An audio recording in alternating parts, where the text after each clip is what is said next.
You are listening to Leaders and Legends, a podcast produced by Veteran Strategies and featuring conversations with fascinating and impactful men and women who have shaped our world, our communities, and our history. My name is Robert Vane, Principal of Veteran Strategies, and your host for our discussion. You are listening to Leaders and Legends, a podcast presented by Veteran Strategies, an Indiana-based public relations enterprise, and sponsored by Girl Scouts of Central Indiana, Garmon Construction, Leaders and Legends LLC, the Grand Hall and Conference Center at Historic Union Station, the McGinley's Golden Ace Inn, and NFP, a national insurance broker with strong local content. Our podcast is featured on the All Indiana Podcast Network in partnership with Wish TV. You may find Leaders and Legends at allindianapodcastnetwork.com. Thinking of starting a podcast or need to host a public meeting? Let Leaders and Legends LLC be your partner as you look for new ways to communicate your message. Please contact Chris Spangle or me at leadersandlegends.net. And as always, all our podcast interviews are dedicated to the legacy and generosity of P.E. McAllister. Thank you for joining us on the Leaders and Legends podcast. Our guest today is Helen Rappaport. She is a phenomenal, best-selling, highly respected historian, particularly of the Romanovs, the Russian royal family, and the Victorian age, including the death of Prince Albert. She's written several books and novels.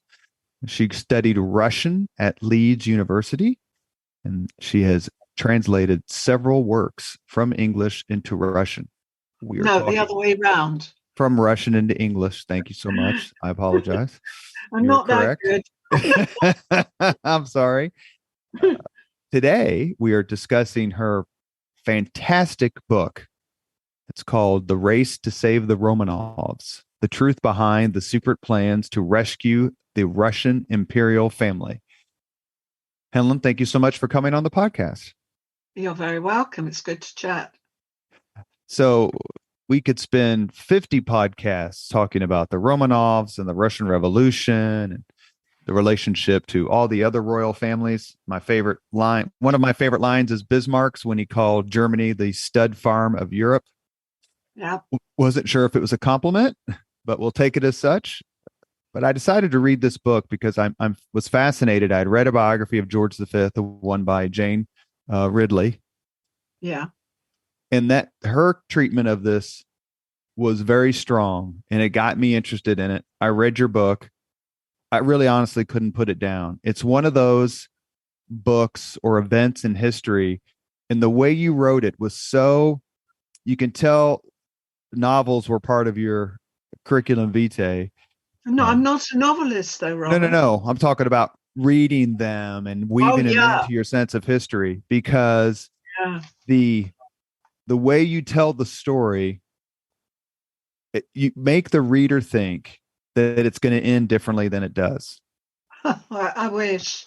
Yeah, but it doesn't. Fact, I think really I have a very cinematic sense when I write all my books, which I used particularly in the very first Romanov book I did called Ekaterinburg, The Last Days of the Romanovs, where I had a kind of 14-day scenario, a countdown to the murders.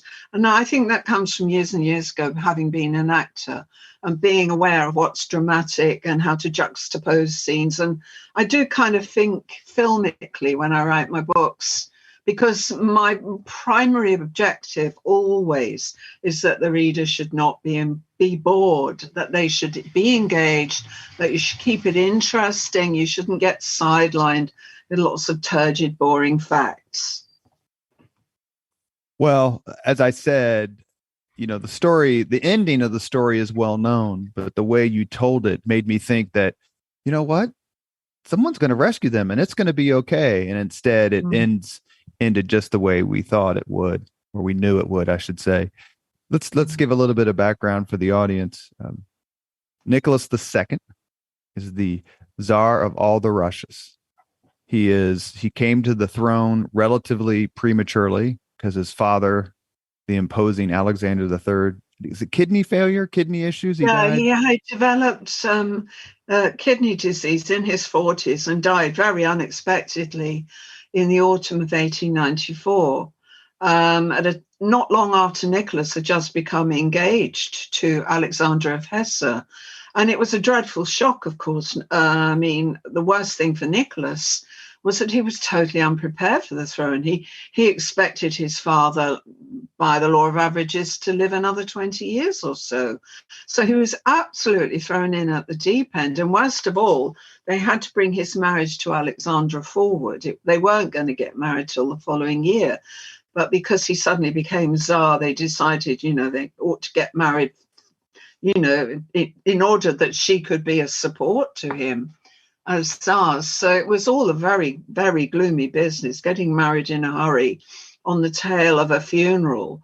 And in many ways, the kind of start to his reign was viewed very fatalistically by Russians. And they talked of Alexandra as being a funeral bride, and that they felt that even the reign as a whole was doomed because of the way in which Nicholas had become Tsar so unexpectedly. His grandfather, Alexander II, was assassinated by a bomb and ended sort of I'm going to say loosening of the reins, but the enlightenment a little bit, modernization of the Russian society and economy. Alexander II was known as the Tsar who freed the slaves. He dies prematurely, assassinated. His son, Alexander III, is a bit of a reactionary, to say the least, a hugely big and strong man. I've read where he made fun of Nicholas. He thought he almost, I think, openly referred to me as being a bit of a girl. He was not physically strong like him, although he did become quite a fitness freak as the years went on.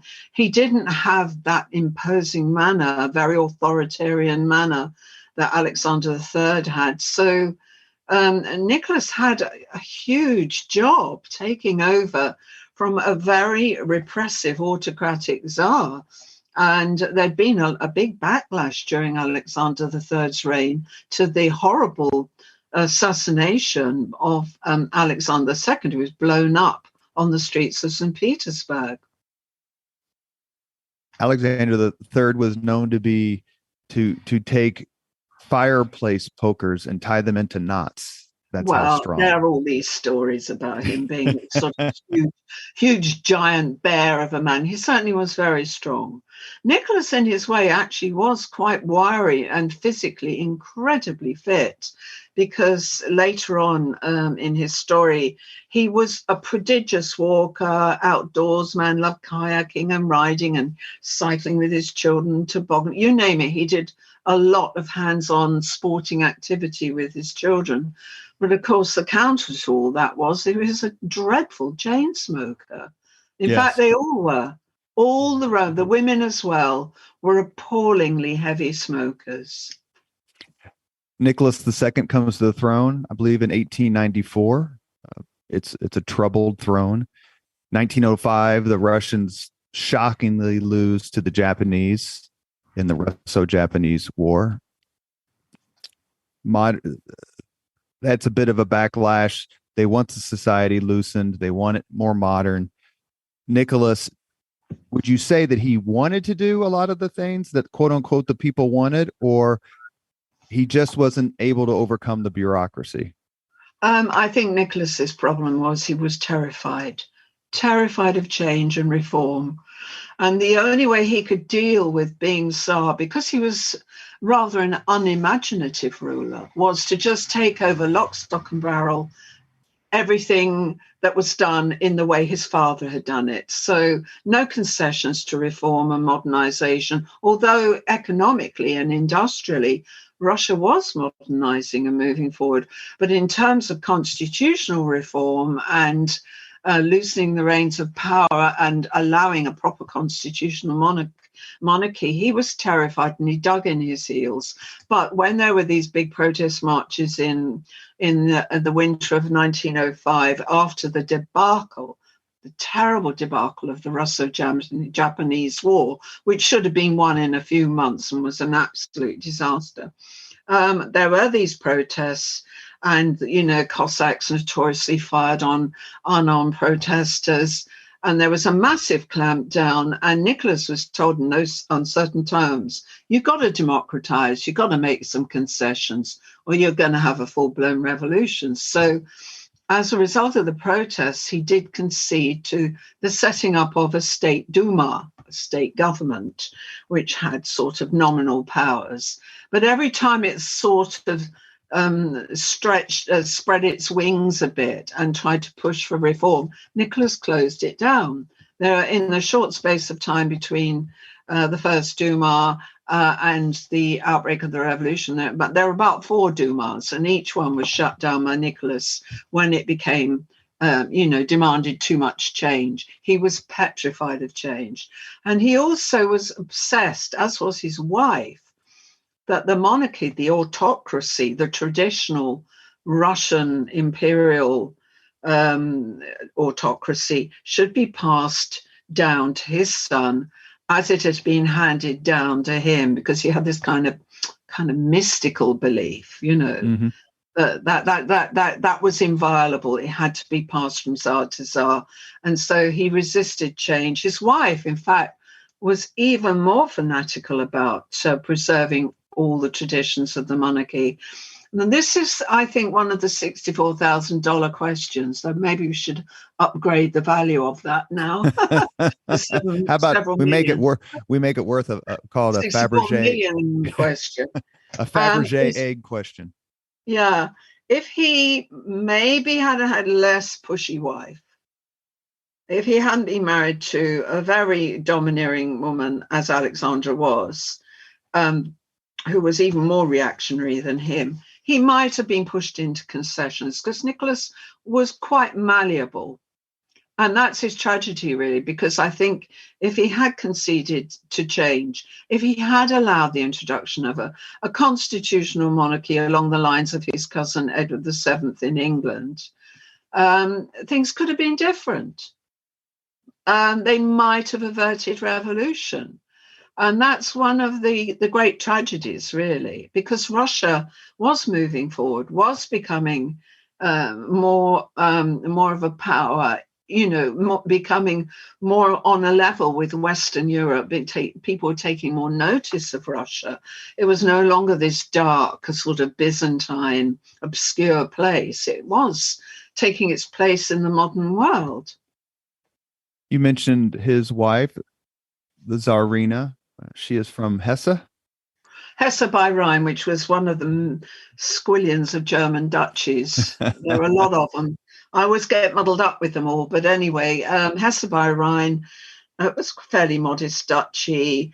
But Queen Victoria took a particular interest in Alexandra and her sisters from Hesse by Rhine, and tried very hard to steer them, because they were the daughters of her daughter, Princess Alice.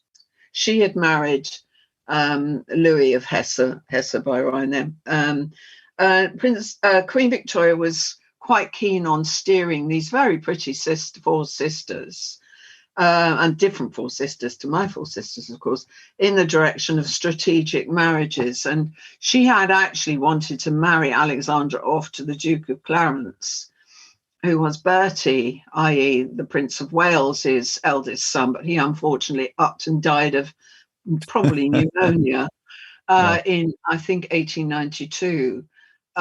So Alexandra had met Nicholas quite young, because obviously the Hesse family and the Romanov family, they mixed and met each other on the European network of royals. She had met Nicky quite a few years earlier when she was only about 12, and he had set his cap at her. He was determined he was going to marry her. And so finally, after waiting pretty much 10, 12 years, he did persuade her to become engaged to him just in the months before his father died. So, and that kind of was the fatal fatal beginning, really, that marriage, because, like I say, a different woman, a different wife, things might have panned out very, very differently in Russia. You are listening to the Leaders and Legends podcast. Our guest today is Helen Rappaport. She's a historian, does a lot of TV commentary as well. And we're discussing her book, The Race to Save the Romanovs, the truth behind the secret plans to rescue the Russian imperial family.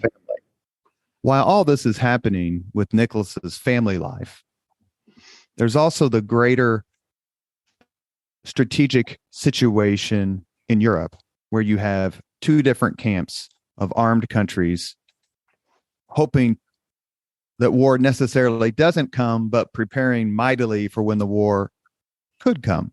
And that is Italy, Austria-Hungary, and Imperial Germany on one side, Russia and France on the other side, with Britain kind of being entente cordiale, a benevolent friend.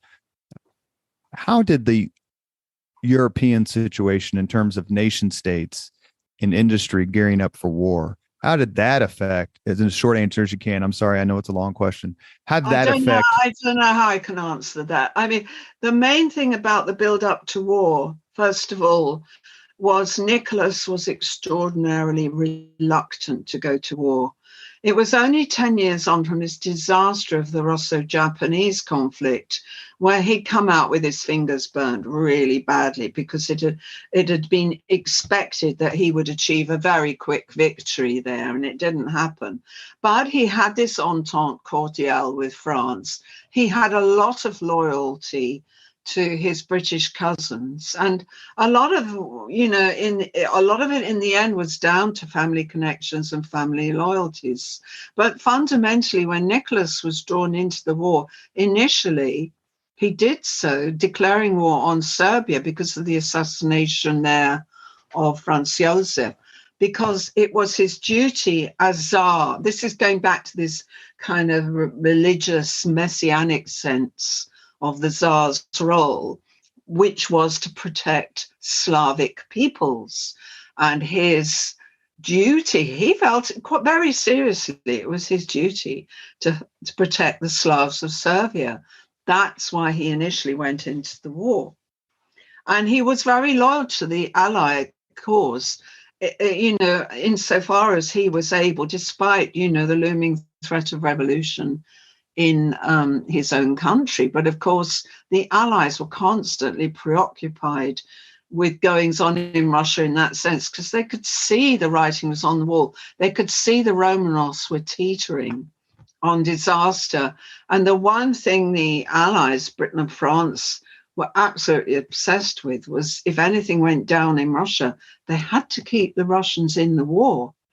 And of course, the minute the Bolsheviks seized power, they wanted to get Russia out of the war and do a deal with the Germans. The war starts in late July, August of 1914, right around the same time we're recording this. You mentioned that Nicholas was reluctant to go to war. Did he see it, in your view, as a double-edged sword? In other words, if we win, I'm back, all glory to Russia. But if we lose, I may not be around to see it.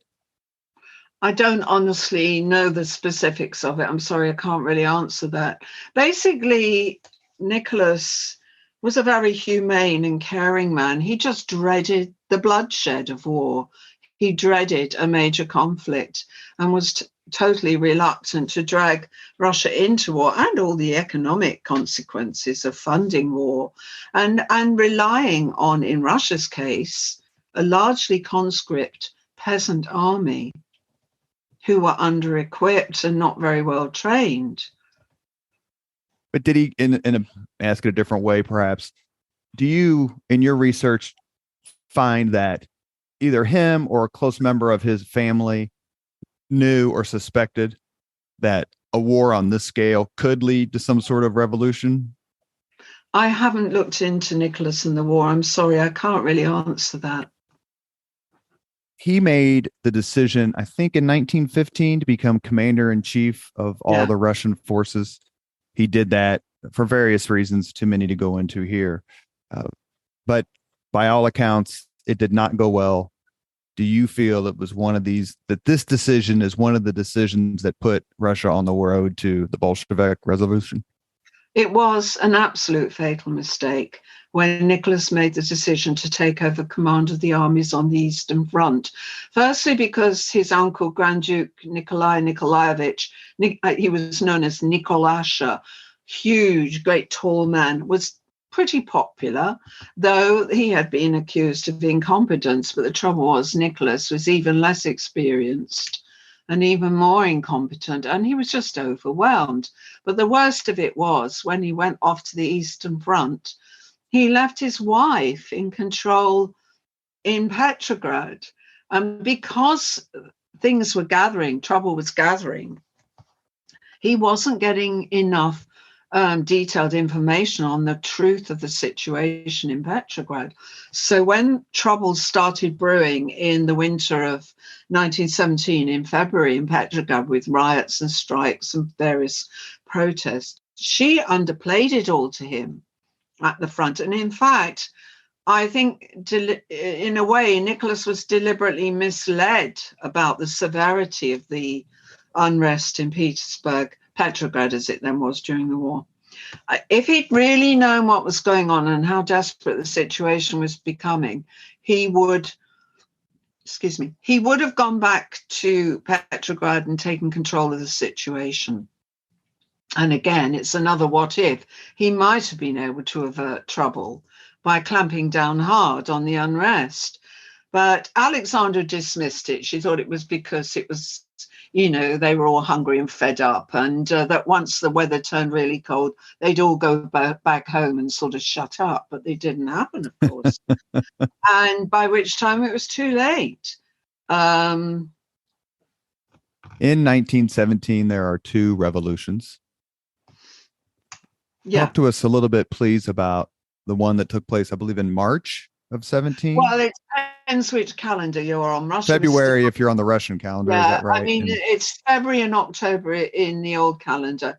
The one that I find most interesting is February, because February was the product of genuine protests, and it started on International Women's Day with mainly women, mothers, going out, parading and marching down the streets, calling for bread, wanting food to feed their children, wanting an end to the war. And that was kind of the women's protest was seized on by more belligerent elements who then kind of fomented political demands. And the whole thing snowballed into quite a violent situation in that week in February, March, which culminated in Nicholas abdicating the throne, again, ill-advisedly. And he realized later he'd made a mistake in doing so, but he was at a distance from Petrograd and was prevailed upon to think that by abdicating, he'd be able to unite the war effort, because one of the big problems in the war by then was mass desertion from the front, terrible disaffection with the war. Public opinion was not supporting the war anymore. And there was all this political unrest in the capital. And he thought, well, if I abdicate, maybe it'll unite things and it'll save Russia. So he did it, misguidedly or not, with the thinking he was doing the best for Russia. But of course, what happened was the provisional government that came into power after he abdicated was a real mishmash of very disparate political elements, from the old sort of right-wing landed aristocracy to socialists and moderates and liberals. And they could never kind of organize themselves into a truly efficient and cohesive government. And because of that, eventually in October, the Bolsheviks took advantage of just a weak and useless provisional government, when in fact, they weren't that powerful or that well organized themselves. But they did it because they seized the initiative when the provisional government were in disarray. You mentioned that Nicholas's decision to abdicate was a mistake. If you were with him and he's discussing this with you, Helen, what would you have told him to do? Go back to Petrograd straight away. But of course, he should have gone 2 weeks earlier. And the interesting thing is, of course, as Alexandra said at some point afterwards, well, if she'd been there with him at the front, she wouldn't have allowed him to abdicate. She would have said, literally, over my dead body. The last thing on earth she would ever concede would be to give up the throne that she wanted to preserve for their darling boy, the haemophiliac Tsarevich. There is no way on God's earth Nicholas would have abdicated if his wife had been with him at the time. And do we fully understand the momentous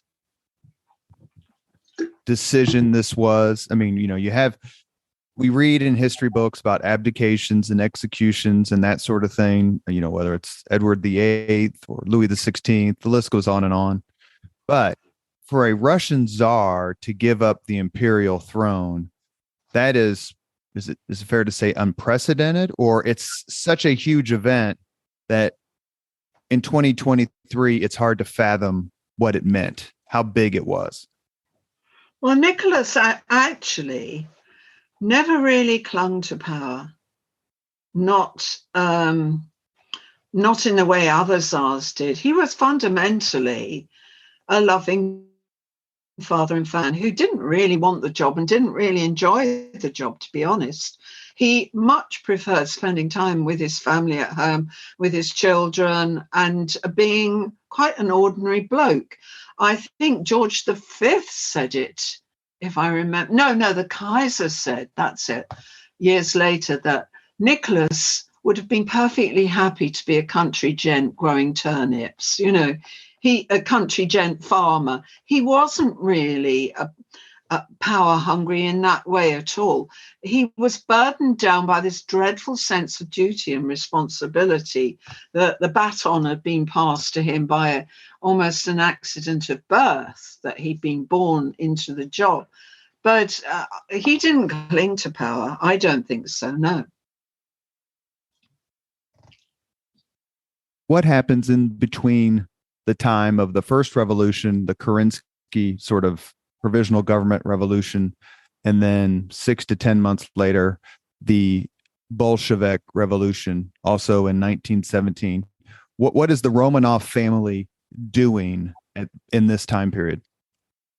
Well, after Nicholas abdicated on a train in a railway siding at the Russian front, he was put on a train back to Petrograd under arrest. His family, meanwhile, the Tsaritsa and the children, were all at the Alexander Palace under house arrest. So they were all held there together when Nicholas returned, while the provisional government wondered what the hell they were going to do with them, and tried, to lobby for one of the European governments to take them off their hands effectively. So they were held at the Alexander Palace under house arrest until the end of July 1917, by which time things were becoming very unstable. The Bolsheviks were organizing and in early July attempted a takeover and an uprising, but it failed dismally. Nevertheless, Kerensky's government, the provisional government, he felt that it was no longer safe to hold the Romanovs at the Alexander Palace. Sooner or later, the mob were going to go out there and storm the gates and try and lynch them. So he decided that they had to get them out somewhere more safe, well away from kind of Western Russia. So they were put on a train and taken to Tobolsk in Western Siberia. And from August 1917, they were held there, again under house arrest, but not too strict. I mean, they did at least have the ability to exercise outside where they could see people and they could wave from the windows. And at first they'd been allowed once or twice to go to church, but eventually the regime got tighter and tighter there. And what inevitably happened after about 6 months at the governor's house in Tobolsk, through the terrible Siberian winter where they were actually frozen in. That's why it was quite secure, because all the river waterways serving Tobolsk were frozen solid. Nothing could get there. By now, there was civil war building in Russia. The whites were organizing out in eastern Siberia. the Bolsheviks did a deal with the Germans, taking Russia out of the war. And the revolution was spreading east out of Petrograd and Moscow along the Trans-Siberian Railway, effectively. And it reached a point by April 1918 where the Bolsheviks, now in control, realized that even Tobolsk was not going to be safe for the Romanovs. Not that they particularly cared about protecting them, but they were useful pawns and they wanted to keep them alive for the time being. So it was then decided to move them even to an even fiercer stronghold, a real Bolshevik stronghold, the industrial city of Yekaterinburg. So at the end of April, Nicholas, Alexandra, and Maria, one of their daughters, and some of their staff were taken to a house called the Apatiev House on Voznesyansky Prospect in Yekaterinburg. And a little bit later, about 3 weeks later, the girls and Alexei, who'd been sick, followed with the rest of their retinue, most of whom weren't allowed to go into the house with them. So by May 1918, they were locked up, and they really were prisoners by then.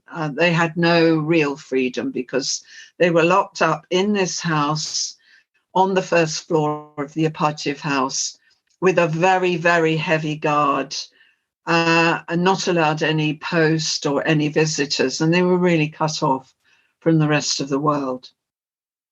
You are listening to Leaders and Legends, a podcast presented by Veteran Strategies, an Indiana-based public relations enterprise, and sponsored by Garmond Construction, Leaders and Legends LLC, the Grand Hall and Conference Center at Historic Union Station, the McGinley's Golden Ace Inn, and NFP, a national insurance broker with strong local content.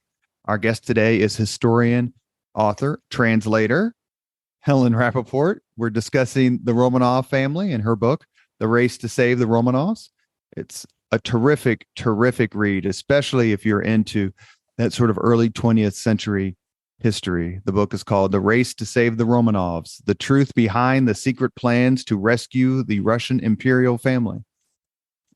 There were lots of reasons, and you detail a lot of them in your book, why the Romanovs didn't survive. But who is and what role did he play? And that is Grigory Rasputin. Who was he? Why was he important to the Tsarina? Did that unpopularity of that whole situation help catalyze the revolution? I do get a bit wary of Rasputin. I'm sorry. I really get bored because I think he's been overhyped. The whole thing about Rasputin's been over-dramatized, misrepresented. I think he's the most demonized man in history. Yes, he had a relationship with the Tsaritsa because he was able, supposedly, to exert some kind of autosuggestive powers to stop the attacks of bleeding that the haemophiliac boy had. But he'd been murdered in 1916 because of his close relationship with Alexandra. Unfortunately, by the time he was murdered, and with the connivance of members of the Romanov family, the damage had been done. His close relationship with Alexandra had brought the Romanovs into disrepute. Not that they weren't already in disrepute, but you see, Nicholas wasn't around, and for the time he was around, people suggest that Rasputin was in and out the back door of the palace every day, whispering in Alexandra's ear. That simply is not true. He had occasional meetings with her, not so much in the Alexander Palace, but actually at the home of Alexandra's lady-in-waiting, Anna Virubova. The whole thing has been grossly exaggerated. What the problem really was the salacious reporting about Rasputin in the Russian press and the filthy pornographic cartoons that were in circulation about them, claiming they had a sexual relationship. All that did a great deal of damage to the Tsaritsa in the public perception. and to the Romanovs as a whole. So, as I say, various members of the Romanov family were conniving to get rid of Rasputin. And in the end, he was indeed but murdered at their behest. But the problem was, the whole thing really tragically boils down to this. Rasputin would never have been probably a figure, an influence in the Romanovs' lives, had it not been for their haemophiliac son. And at that time, a child with haemophilia, well, there was no cure, there was no treatment there were no drugs for haemophilia. In fact, it was little understood at that time. And when you had a child like Alexei born with haemophilia, as he was in 1904, his life expectancy was probably his mid to late teens at best. And Nicholas was told that. And that's why when he abdicated, he actually abdicated for his son as well as himself, because he knew his son could not survive that. So because the child was a haemophiliac and there was no cure, Alexandra, who was absolutely besotted with her boy, he was her world, her sunshine, would do absolutely anything to find someone, healers, quacks, gurus, seers, miracle workers, you name it. She would try anyone to try and find ways of keeping her boy alive. And that's why Rasputin wasn't the first. There were others before him who offered all kinds of potions, incantations and this, that, and the other.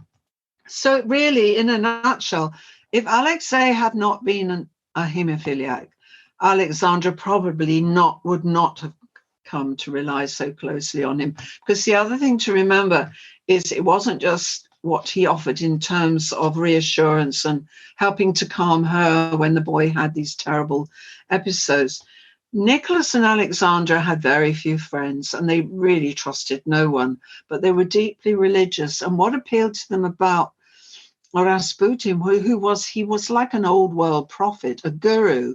He was to them a religious advisor, someone they talked to a lot about their religious faith, even as much, he was as important to them in that sense as he was as a caregiver to Alexei. So he was a very complex and interesting man, and I get very bored with all these stupid stories, about him and Alexandra, Rah Rah Rasputin, that dreadful pop song. It's got a lot to answer for. No, seriously, it really has got a lot to answer for because it's perpetuated this travesty, this myth. And it's virtually impossible to get away from it. Still, you hear people say, oh, Rasputin, the mad monk. Well, he wasn't a monk and he certainly wasn't mad. But, these catchphrases, they persist. And it's very difficult to get away from them. So essentially, he had a fatal influence over Alexandra, whether we like it or not. And it was as much her fault for succumbing to all this desperation to find some kind of miracle cure for her son. And that certainly did set the downward spiral, certainly. I mean, Rasputin's murder in December 1916 did mark the very rapid downward spiral to the revolution a couple of months later. While all this is going on, the post-revolution captivity of the Romanovs, as you mentioned a few minutes before, almost all of these royal families are related somehow, in some way. Isn't it, if I remember correctly, King George V's mother and Nicholas II's mother were sisters? Is that right? They were Danish. They were from the Danish royal family, yes. Alexandra was the sister of Dagmar, who was Nicholas's mother. And they were very closely related to the Danish royals, the German royals. They were fairly closely linked to the Swedes and the Norwegians and the Dutch. I mean, all those incestuous marriages had begun with Queen Victoria, marrying off her children and grandchildren across the royal houses of Europe. Well, in fact, it was even before her that was this convention. Royals married royals, you had to keep the bloodlines going. So they had plenty of relatives, let's put it that way, in Europe. who maybe could have done more to help them. Let's take just a couple of three, because I would say that, and this is excellently detailed in your book, George V has suffered from historians and from, contemporaneous accounts that he didn't do more to save his cousin. A, do you think George V did all he could? And B, if you do, why does this history prevail? There is one very simple answer to George V, and I get so exasperated constantly having, not to you, but generally constantly having to repeat to people. Number one myth: George did not and never could have offered asylum to the Romanovs. He was a constitutional monarch. He was bound by the rules of constitutional monarchy. He had absolutely no executive power to say, I want you to rush over there and save the Romanovs, or come here, we'll welcome you with open arms. He had no power to do that. He was entirely secondary to his government and what they advised him. And if his government thought it was completely bad politics to have the Romanovs in England, nothing was going to change that. But also, a lot of his relatives weren't that keen on the idea. They thought, it was risking too much to have such a controversial couple as Nicholas and Alexandra come to England, because you've got to remember, 1905 revolution, those street protests, the brutal putting down of strikes and demos, the murder of innocent people. Nicholas had been dubbed Bloody Tsar, the Bloody Tsar, blood-stained Nicholas. His reputation of being a repressive Tsar had carried forth since that date. So there was this issue that if the blood-stained Tsar was given refuge in Britain, there would be riots on the streets, because the left and the socialists and the Tsar haters would all be out there saying, we don't want them here. We don't want to give them refuge. The other real issue, though, and I still feel it's not been properly evaluated, I tried hard to underline this in my book, is the real problem was Alexandra was the German. Britain was fighting the Boche, as they called them then. It would have been really political. Germans had been deported or interned as illegal unwanted aliens, undesirables. It would have been extremely difficult giving refuge to a German-born Tsaritsa while the war was still raging. And that was another stumbling block. But also, underlying all that, there were personal antipathies going on, bubbling under the surface of the royal family. It's very hard to prove, and I'm not going to say it categorically, because if the records were ever there, they'd been redacted or destroyed, or no one ever actually opened their mouths and really said what they thought. But there was a degree of dislike of Alexandra among not just the British royals, but many of her royal relatives. They all found her very difficult to get on with. Let's talk about another cousin, and that is Kaiser Wilhelm II. When people criticized the British government for not authorizing or offering asylum, many of the retorts involved the Kaiser, and that is, why didn't Kaiser Wilhelm make the release of the Romanovs a condition of the Brest-Litovsk Treaty in 1918, which ended the war on the Russian front? A, do you think that the Kaiser could have done that? And B, would the Russian royal family, because we know Alexandra hated him, would they have accepted this help from the Kaiser?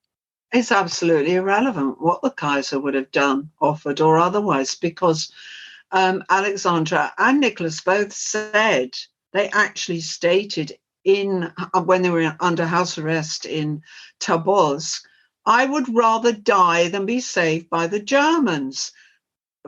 Kaiser Bill was anathema to them. And the one thing that really broke Nicholas, and which is why he so bitterly, I think, regretted his abdication was when the Bolsheviks sold out Russia and did a deal with Germany at Brest-Litovsk. And when he heard of that deal, people said around him, who were with them in captivity, he changed after that. He kind of lost faith, lost hope. It broke him. The deal with Germany broke him, and Alexandra was adamant that she would not be saved by the Germans. Kaiser Bill had this wonderful fantasy. I mean, I found a document in which he described it. It was pie in the sky. He was going to arrange to the Romanovs to be escorted out by train from Russia on a train right through, the lines of the Eastern Front would open, the train would escort them out, and they'd be welcome in Berlin and saved by him. As if. There is no way on God's earth the Romanovs would ever have agreed to that. And I think that's why in the end they resigned themselves to the fact they would rather die in Russia together as a family than be rescued and taken to Germany or separated or sent here, there and everywhere. It was too difficult for any foreign government during the war, really, to take them in. And it's a simple fact. And the other thing people don't ever think about, how do you suddenly rescue 7 people from the middle of Siberia in a war? People are unrealistic. And to say, one thing I should just mention, it was not quite accurate. The Brits were asked by the government, the provisional government, to take in the Romanovs. Milyukov, the foreign minister, contacted the British government and said, please, will you take the Romanovs in? And the initial response of the British government was, yes, we'll do that for the duration of the war. And they had given their tacit approval of that. George initially thought, well, I've got to do the best by my cousins. And they were his first cousins, Nicholas and Alexandra. So he initially thought, yes, well, we've got to do our best by them. But within days, he got terribly cold feet. He was told if he had the Romanovs in Britain, there'd be revolution on the streets and he'd lose his own throne. So there was a very tacit agreement with it just after the revolution, just after Nicholas had abdicated. There was an offer, and if everyone had got off really quickly, off the mark really fast, and organized themselves, I do believe they could have got them out within the first week or 2 weeks of Nicholas abdicating. That was the only quick, brief window of opportunity before the Bolsheviks started organizing too much and controlling the railways, because again, a stumbling block of getting them out of Russia, people never think about, quite aside from the geography of it, the distance, was the trains. The Red Guards controlled the railways. And so if Nicholas and Alexandra, their children, had been put on a railway train, it wouldn't have got very far, because the Bolsheviks would have stopped it, taken off the Tsaritsa and lynched them. And so it's just crazy to boil all these complex issues down to, oh, it was all King George's fault because he didn't come riding to the rescue. You see, when you take everything into consideration, you can see what an ignorant perception that is. It's ill-informed and stupid.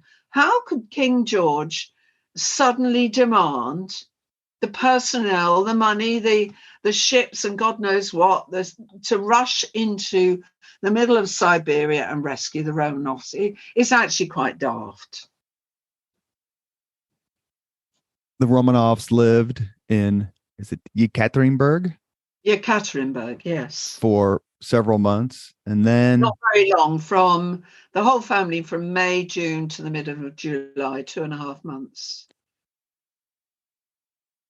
And then they were executed on the night of... No, I don't say execute. No, that's correct. That is correct. They were murdered. Murdered. I remember that in your book. They were murdered. There was no due process. They were shoved into a cellar and randomly shot at until they were all killed. And then stabbed. It was horrible. And then stabbed with bayonets because the killers were too inefficient, and half the guns didn't work properly. And they all wanted to shoot the Tsar.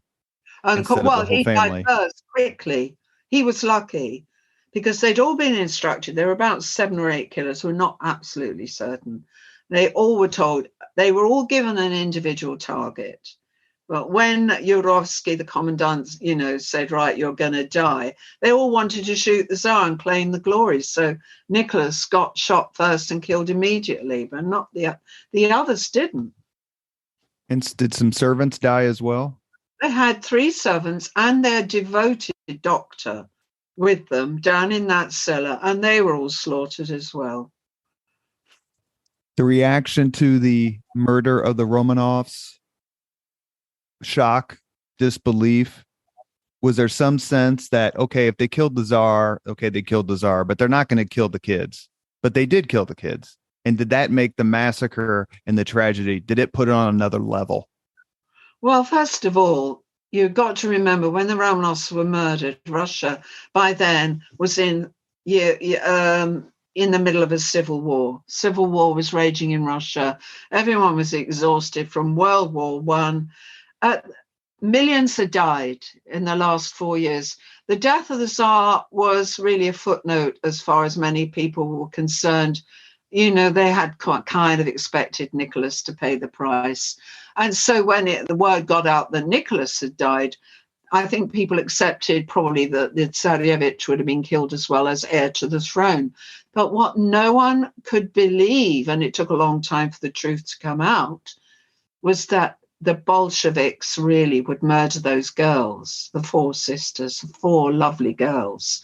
And for a while, there was a lot of rumors swirling about, because the Romanovs did not initially admit to killing anyone but the Tsar, all this rumor and gossip and talk started circulating about miraculous survival and them being spirited here, there, and everywhere. And then, of course, later on, you get your false claimant, Anastasia, who bedeviled everyone for the best part of 50 years, claiming she was Anastasia.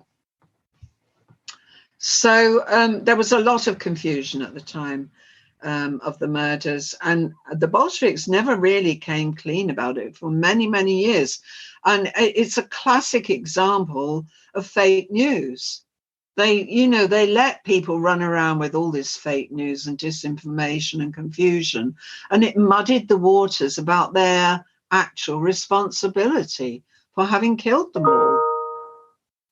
We are discussing her book, The Race to Save the Romanovs, the truth behind the secret plans to rescue the Russian imperial family. Just a few more questions, and then we'll get to the 5 questions we ask all of our guests. Is it true, did I remember reading this in your book, that some of the Bolshevik soldiers or guards wouldn't participate in the murders because they had grown close to the sisters? Well, you've got to remember, at the Apachev house, they were up on the first floor, in rooms on the first floor. There were guards on the landing that when the family came and went to the bathroom or to the lavatory, they met the guards. They got to know the guards. And when it came to the night before the murders, and Yurovsky, the commandant, was handing out the guns and saying, well, you kill so-and-so, some of the Latvians who were in the contingent of guards refused point blank to kill the girls. They said the girls were lovely. They got to know them. They chatted to them. The girls would come and show them their photograph albums and talk to them about their families. And they said, well, why must we kill them? They're perfectly sweet. And in fact, later, I think 1 or 2 of the guards said, well, actually, the Tsar was a perfectly nice chap. And if he hadn't been Tsar, I wouldn't have wanted to kill him. So there was a refusal by several guards to kill the girls, and they seem to have been Latvians. So they had a smaller contingent, a killing contingent, when it came to the actual event, of 7 or 8, I think. The end of your book does a really in-depth sort of detective work on how we came to know the truth about what happened that night and the subsequent burials and a lot of the other clearing of the myths.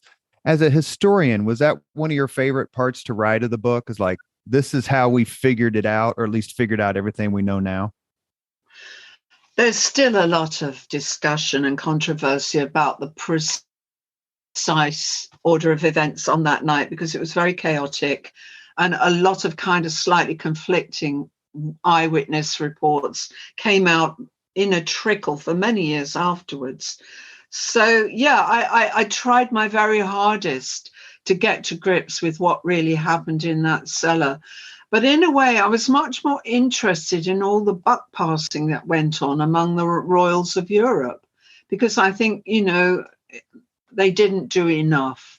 In fact, they did very little to really try and intercede on behalf of the Romanovs. And what particularly interested me was the contribution of King Alfonso of Spain, who was the least connected really to the British royals, who took an interest in their welfare the minute they were placed under house arrest.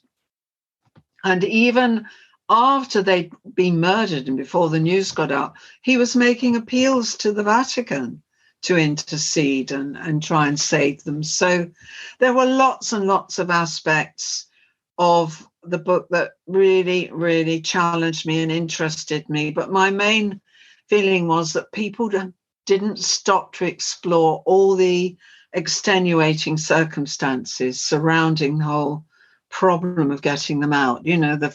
The physical issues, the political complications. It wasn't simply a matter of any king saying, yes, let's get them out, let's save them. It was much, much more complicated than that.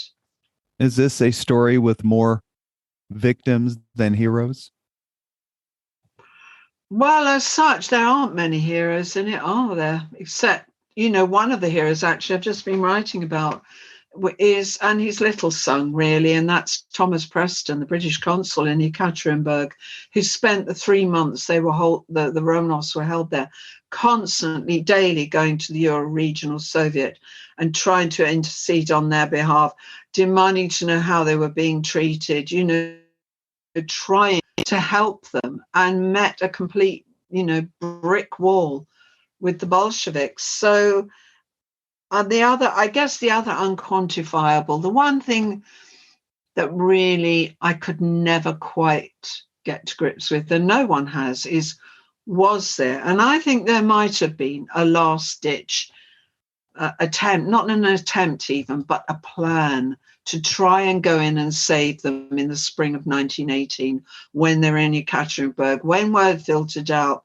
that they were suffering and they were being maltreated. I think it's possible that King George might have had a meeting, that's all, with his intelligence, an unofficial meeting with intelligence people, and asked them to try and find out the possibility of getting them out. And I think probably that was investigated, as I've suggested, under the guidance of Stephen Alley, who was running agents in Russia. And it was found that the place was impregnable. There was no way anyone could get the Romanovs, surrounded by, a huge contingent of guards, 2 enormous palisades, machine guns trained on the house from 7 different places. There was no way anyone could try and spring them from there without there being a bloodbath.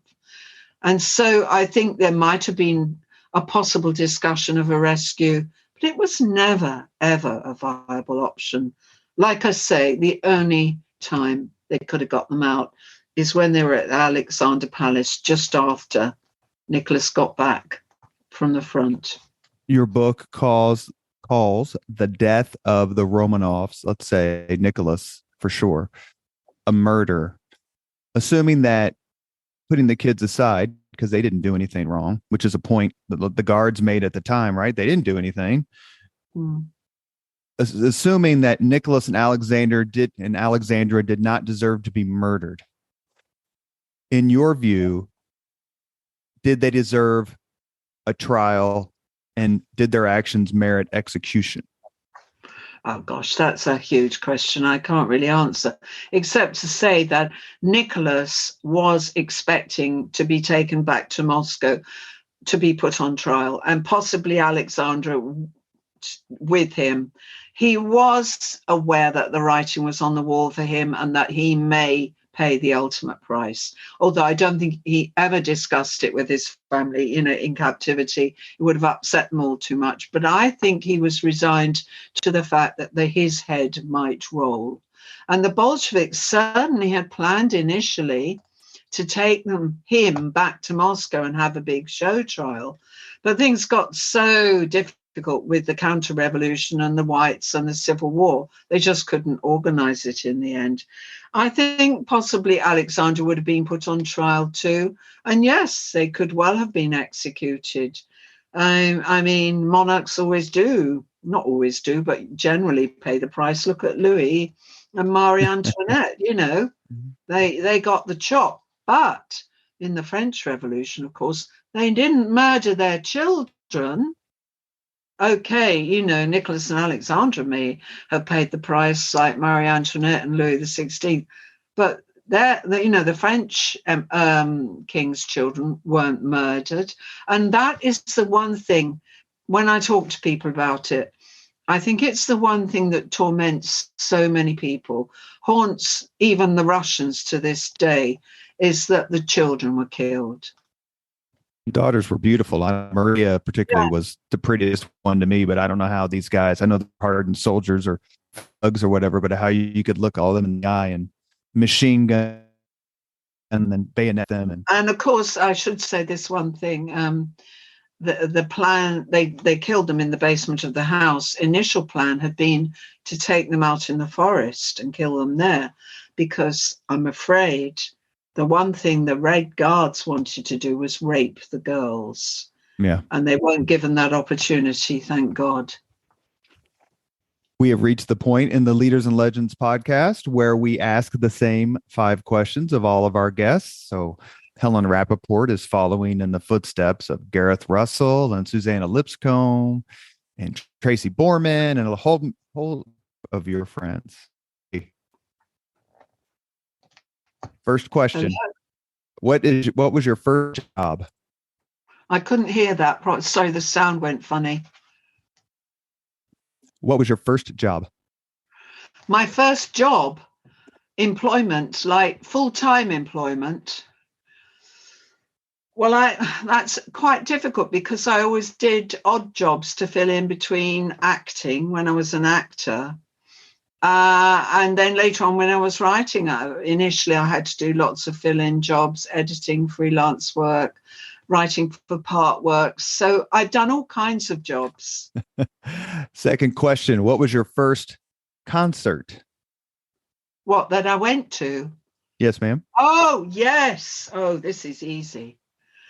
My first concert was the Beatles, 1962, at the Winter Gardens, Margate. And I sat in row B and I screamed. And I didn't hear a sound. I didn't hear a word of what they were singing. That may be the greatest answer we've ever had to that question. Amazing. And George Harrison had far too much pan stick on. I remember that. Number 3, if you could suggest any book for someone to read, which book would you recommend? Which book? Oh my God, one book. Yes, ma'am.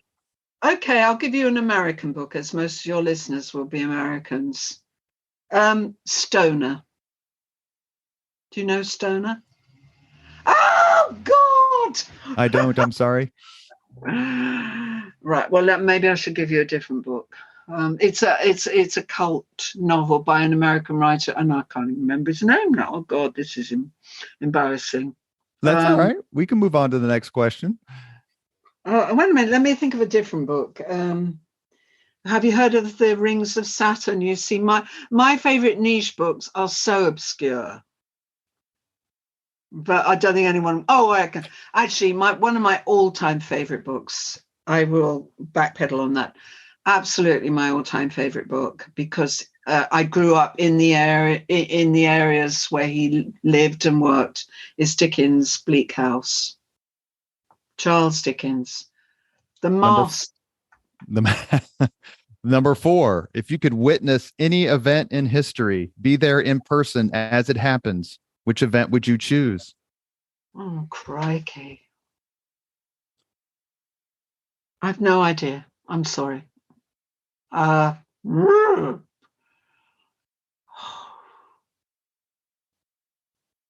too many. I can't think. I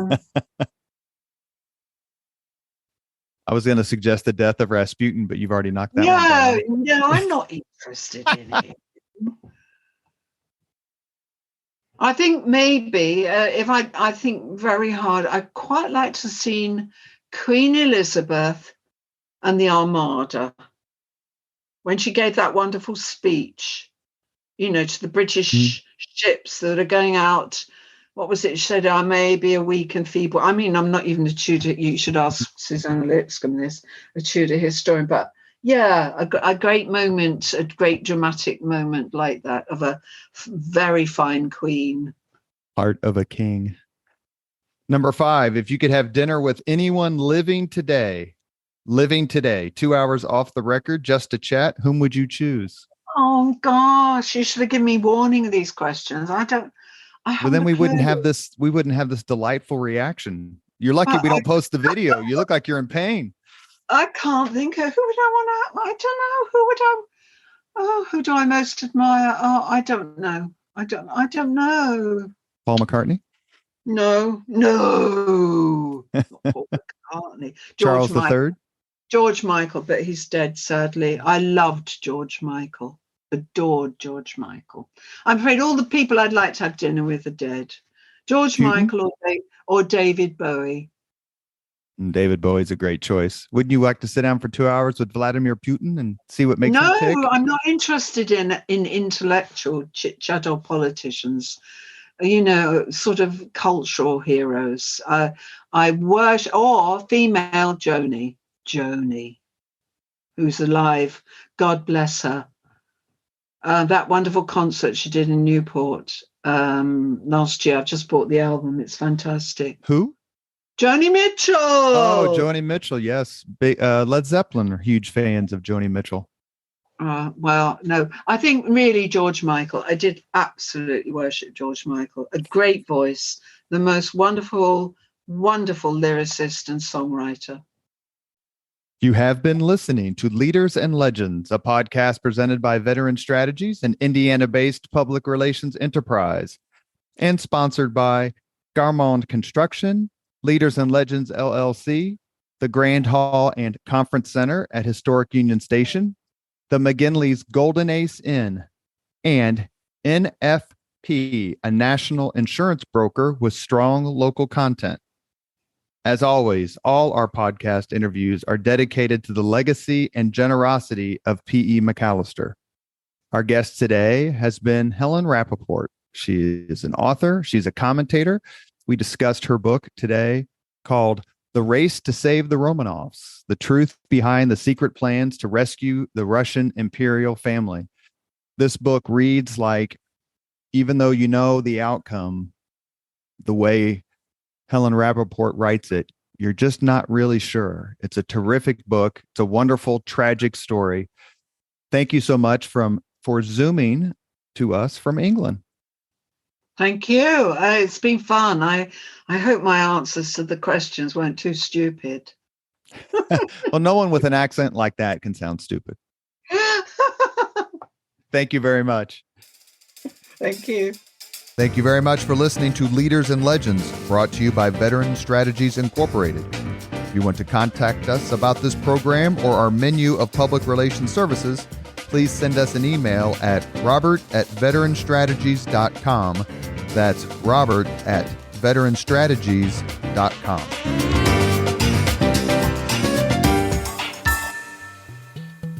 This podcast was produced and edited by Chris Spangle and Leaders and Legends LLC. If you're interested in starting a podcast or taking yours to the next level, please contact us at leadersandlegends.net.